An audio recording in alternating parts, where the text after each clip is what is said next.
There are towns that bury their curses. Yazoo City never could, because in 1904, the town burned. And long before the fire ever started, a woman dying in the swamp made a promise. I will return, and I will burn this town to the ground. No one agrees on who she really was. Some said she was a healer. Others said she was something far worse.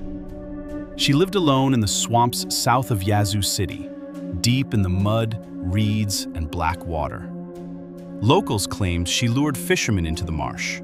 Men would row out toward her shack and never come back.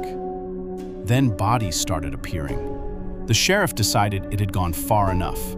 In the spring of 1884, a posse rode into the swamp to hunt her down. They found her, and when she tried to run, the swamp turned against her.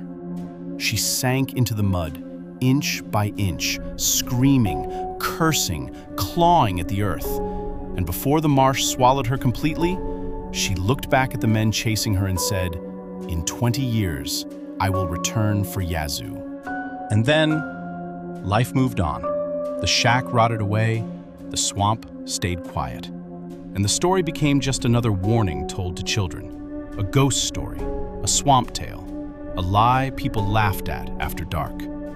Until May 25th, 1904, a small fire broke out on the edge of town. At first, it looked containable. Then the wind changed, then changed again and again.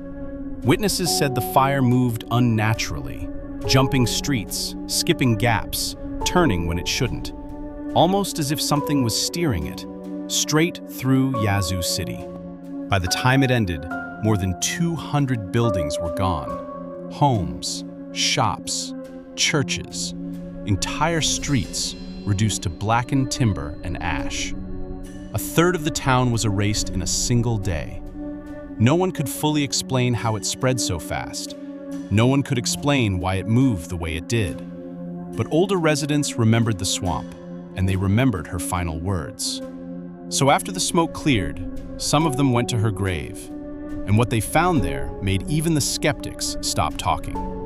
The woman had been buried under heavy iron chains, not for decoration, not for ritual, but because people believed the chains would keep her there, keep her anger there, keep whatever she was in the ground.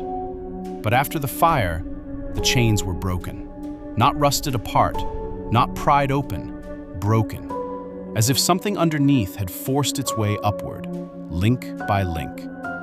The grave still sits there today, and the chains are still wrapped around it.